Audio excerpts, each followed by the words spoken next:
Good morning students, welcome back. I am Abrar Ahmed. Today we are going to start class 10 physics chapter 4 magnetic effect of current.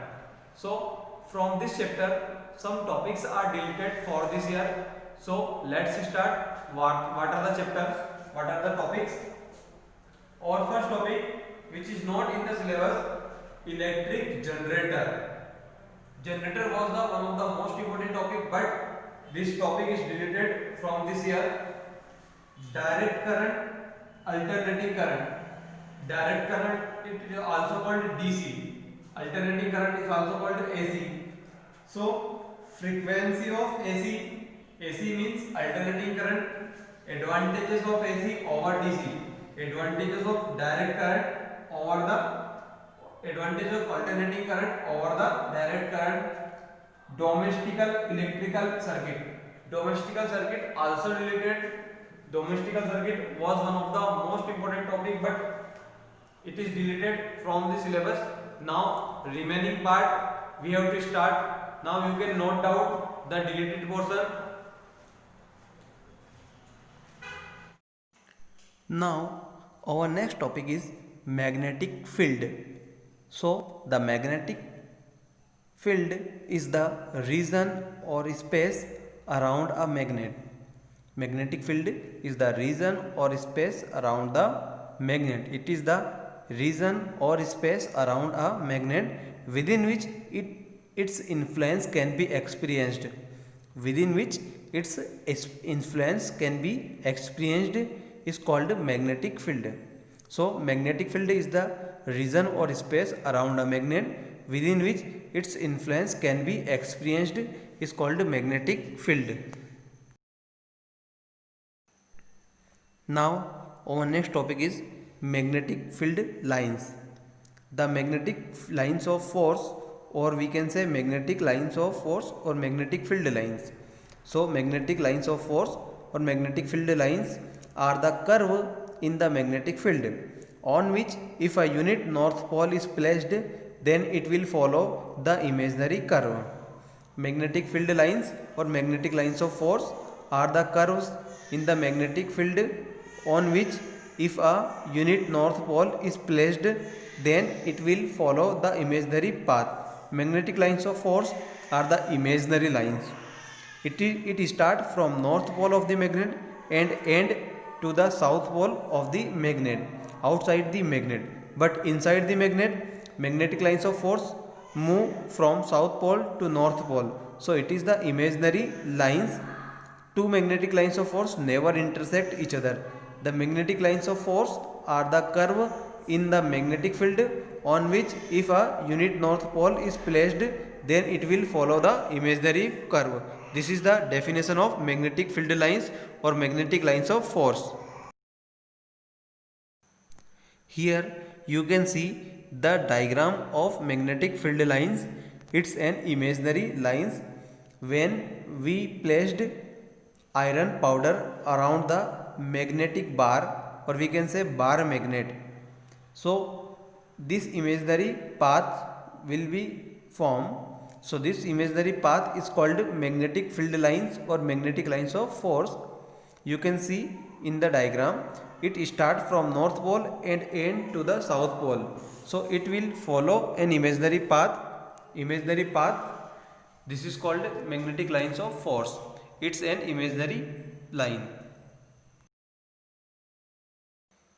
Here we can draw the magnetic lines of force, magnetic field lines, magnetic lines of force or magnetic field lines. It's an imaginary path. It starts from north pole. You can see from the figure, magnetic lines of force start from north pole outside the magnet and end to the south pole outside the magnet. But inside the magnet, magnetic lines of force start from south pole and move toward the north pole inside the magnet. And outside the magnet, magnetic lines of force move from north to south and inside the magnet south to north. So this is the imaginary path. It starts from north pole and end to the south pole. Two magnetic lines of force never intersect and the intensity of magnetic lines of force is maximum at the pole. So magnetic field intensity is maximum at pole. There are two poles in a magnet, north pole and south pole. Now our next topic is right hand thumb rule. Right hand thumb rule show the direction of magnetic field. We know that when we flow current through the conductor, when we flow current through the conductor, and in magnetic field, a magnetic field developed around the conductor. So right hand thumb rule show the direction of magnetic field and current. So magnetic field developed around the conductor. So consider a conductor in the direction of thumb. When we flow current in the direction of thumb, then our fingers show the direction of magnetic field. You can see from the diagram, this is the right hand thumb rule. Right hand thumb rule is used to find out the direction of magnetic field due to current. We know that by Oersted experiment, when current is flow through the conductor, then magnetic field developed around the conductor. So right hand thumb rule is used to determine the direction of magnetic field due to current. So thumb show the direction of current and our fingers show the direction of magnetic field. This is right hand thumb rule. Now our next topic is Fleming's left hand rule. Fleming's left hand rule. According to this rule, if we stretch our forefinger, middle finger and thumb such that each are perpendicular to each other, then thumb show the direction of motion, thumb show the direction of force, forefinger show the direction of field and middle finger show the direction of current. So force, magnetic field and current all are perpendicular to each other. Forefinger show the direction of magnetic field, middle finger show the direction of current, and due to this the force acting on this, the force show the direction of thumb. Thumb indicate the direction of motion and force.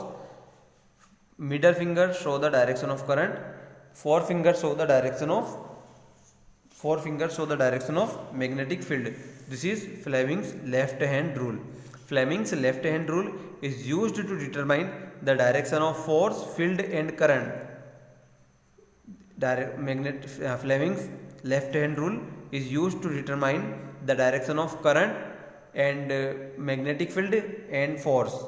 This is our Fleming's left hand rule. Now our next topic is Fleming's right hand rule. If we stretch our forefinger, middle finger and thumb such that all are perpendicular to each other, then forefinger show the direction of current, middle finger show the direction of induced current induced in the conductor, magnetic field and movement of conductor.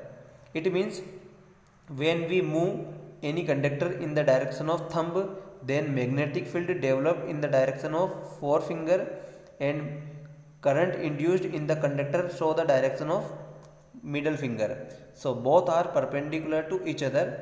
This is our Fleming's right hand rule. You can see from the diagram.